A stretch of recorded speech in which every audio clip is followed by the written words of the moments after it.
আপনার তিল বা আঁচিল কি আপনাকে বারে বারে অস্বস্তিতে ফেলছে?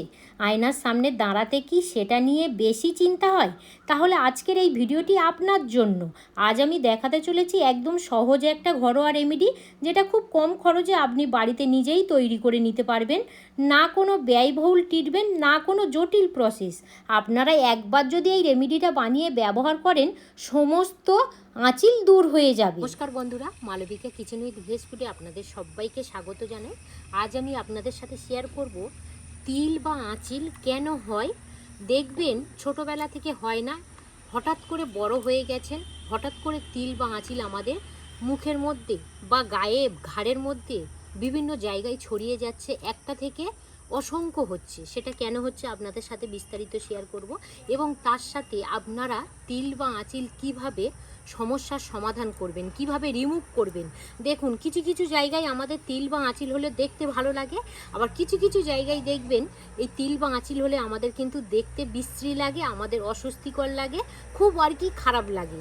তো কিভাবে আপনারা ঘরোয়া পদ্ধতিতে এই তিল বা আঁচিলটাকে সম্পূর্ণভাবে রিমুভ করবেন, সেই রেমেডি আজ আমি বানিয়ে আপনাদের সাথে শেয়ার করব। আশা রাখছি আপনাদের এই ভিডিওটি খুব ভালো লাগবে। প্রথমত যে উপকরণটা লাগবে সেটা হলো রসুন। এখানে আমি 3 ক রসুন নিয়েছি।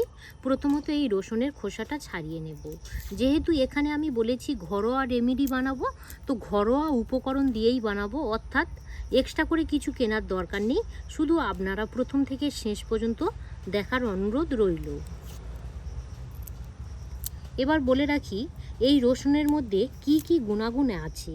রসুনের মধ্যে কিন্তু প্রচুর পরিমাণে অ্যান্টিঅক্সিডেন্ট উপাদান আছে, তার সাথে সাথে ভিটামিন সি থাকে, ভিটামিন B6 থাকে, ম্যাঙ্গানিজ থাকে, সালফাযুক্ত থাকে। ভীষণ ভীষণ সুন্দরভাবে কিন্তু যে রেমেডিটা আমি বানাবো তাতে আমাদের সাহায্য করবে। তো গুণাগুণ তো আমি আপনাদেরকে বললাম। কথা বলতে বলতে দেখুন, এখানে 3টে রসুনের খোসা ছাড়িয়ে নিয়েছি।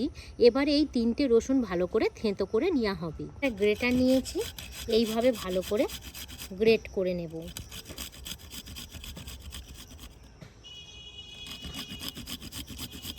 তিল আর আঁচিল কিন্তু ছোটোবেলায় হয়নি, এই বড়োবেলায় কিন্তুই হয়। হ্যাঁ, অনেকের এই সমস্যাগুলো থাকে। অনেকের কি হয়, তিল বা আঁচিল ছোটোবেলা থেকে হয়, আবার অনেকের দেখবেন ছোটোবেলা হয় না, বয়স একটু যত আর কি বাড়ছে, তিল বা আঁচিল আর কি হচ্ছে, এটা হয়। এবার আমি বলে রাখি যে তিল বা আঁচিল কিন্তু বংশগত কারণ থেকেই হয়, অনেক ক্ষেত্রে হয়। দেখবেন আমার মা ঠাকুমাদের যেখানে তিল বা আঁচিল আছে, ছোটোবেলায় হয়তো আমার হয়নি, মানে আমার দিদি বা আমার ভাই বা আমার হয়তো এমন একটা বয়স গিয়েছে, সেই জায়গায় সেম তিল বা আঁচিল হচ্ছে। এটা কিন্তু বংশগত কারণে হয়, আবার যাদের বংশের মধ্যে নেই তাদেরও হয়। এটা আপনারা কিন্তু ঘরোয়া রেমেডির মাধ্যমে খুব সুন্দরভাবে কিন্তু রিমুভ করতে পারেন। এখানে যে রসুনটা ভালো করে গ্রেট করে নিয়েছিলাম, এখানে কিন্তু আমাদের রসুনের এই রসটাই লাগবে। হাফ চামচ থেকে 1 চামচ হলেই আমাদের হয়ে যাবে। তো এখানে দেখুন প্রায় 1 চামচের কাছাকাছি। যে উপকরণটা নিয়েছি সেটা হলো বেকিং সোডা। বেকিং সোডা কিন্তু আমাদের হাতের কাছে সব সময় থাকে, আমরা রান্নায় ব্যবহার করে থাকি। এখানে আমি পরিমাণটা নিলাম 1 চামচের 3 ভাগের 1 ভাগ। তো বেকিং সোডাটা এইভাবে ভালো করে, যে রসুনের যে রসটা আমি রেডি করে নিয়েছিলাম, এইভাবে মিশিয়ে নিতে হবে। আর তিল বা আঁচিলকে দূর করার জন্য অবশ্যই কিন্তু আমাদের এখানে বেকিং সোডা ব্যবহার করতেই হবে। এখানে হাফ চামচ ব্যবহার করব কাস্টার্ড অয়েল। কাস্টার্ড অয়েল কিন্তু আমাদের তিল বা আঁচিলকে রিমুভ করার জন্য ভীষণ ভীষণভাবে উপকার করে। তো এখানে হাফ চামচের মতো কাস্টার্ড অয়েল ব্যবহার করলাম। এবার আমি বলে রাখি, এই যে কাস্টার্ড অয়েল আমাদের ত্বকের জন্য কি কি উপকার করে। ত্বককে আর্দ্রতা ধরে রাখে, শুষ্ক ত্বক নরম করতে সাহায্য করে, এতে থাকে ফ্যাটি অ্যাসিড, এবং ত্বকের উপরে একটা সুরক্ষামূলক স্তর তৈরি করতে সাহায্য করে। আর আমাদের ত্বকটাকে খুব সুন্দরভাবে নরম, সফট, উজ্জ্বল, চকচকে, ঝকঝকে করতে সাহায্য করে এই কাস্টার্ড অয়েল। এটাই হলো শেষ উপকরণ। তো এই জিনিসটা কিন্তু অবশ্যই দিতে হবে। আমি এখানে এই জিনিসটা ধরে 4টে উপকরণ ব্যবহার করলাম। 4টে উপকরণ কিন্তু মাস্ট দিতেই হবে। এটা দেখে আপনারা কি চিনতে পারছেন? দিদি বলো, এটা কি চিনতে পারছো না? পারছো না? চেনা চেনা ভাব। চেনা চেনা লাগছে? হ্যাঁ। তো যাই হোক, আমি বলে দিচ্ছি, এটা কিন্তু খাওয়ার চুন। আমরা যে পান খাই, যে চুন ব্যবহার করি, সেই খাওয়ারই চুন। ঠিক আমি এখানে পরিমাণটা আপনারা দেখে নিন। 1 চামচের 4 ভাগের 1 ভাগ এখানে খাওয়ার চুনটা ব্যবহার করলাম। এবার ভালো করে মিশিয়ে নেব।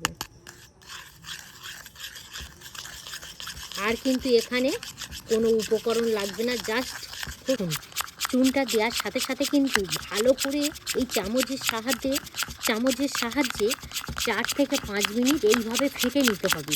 যত ফাটবেন ততই কিন্তু চুনটা খুব সুন্দরভাবে মিহি হয়ে যাবে আর রেমেডিটা খুব সুন্দর একটা স্মুথ আসবে। এই দেখুন, এবার আমি দেখাচ্ছি, দেখুন, এই দেখুন কত সুন্দর এই রেমেডিটা শেপটা চলে এসছে। দেখুন, তার জন্য কিন্তু একটু ফাটতে হবে। চুনটা দেওয়ার পরে দেখবেন একটু আর কি ডেলা ডেলা থাকবে। তো এইভাবে ভালো করে ফেটে নেবেন কিছুক্ষণ, তাতে খুব সুন্দরভাবে কিন্তু এই স্মুথলি রেমেডিটা বানানো হয়ে যাবে। যদি আপনাদের শরীরের মধ্যে কোথাও তিল বা আঁচিল থেকে থাকে, তাহলে কিন্তু আমি যে রেমেডিটা বানিয়েছি 1 মাসের মধ্যেই রিমুভ হয়ে যাবে। যদি কন্টিনিউ ব্যবহার করেন, খুব সুন্দরভাবে রিমুভ হয়ে যাবে।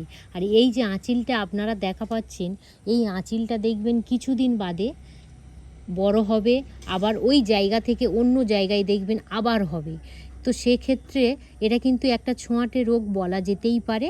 তো কম হওয়ার কারণে এখন থেকেই সাবধান হন এবং আঁচিলকে একদম পুরো রিমুভ করে দিন।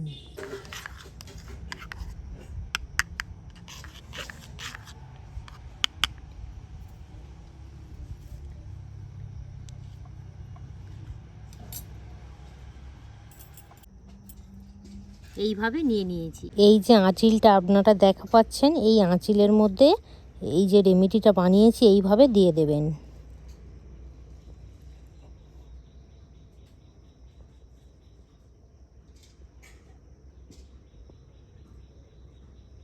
এই দেখুন, শেষে আপনাদের দেহে বা মুখে, হাতে, পায়ে যেখানে আর কি আঁচিল থাকবে ওই প্রসেসে দিয়ে দেবেন।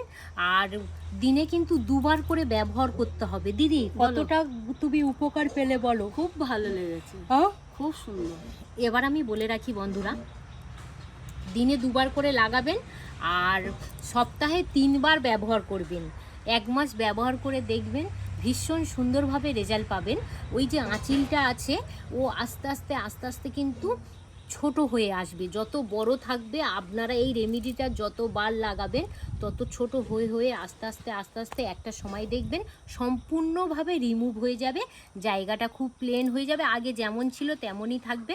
তো আপনারা কিন্তু এই ঘরোয়া রেমেডিটা একবার হলেও ট্রাই করে দেখবেন। কেমন লাগলো অবশ্যই কমেন্ট করে জানাবেন। ধন্যবাদ জানাই।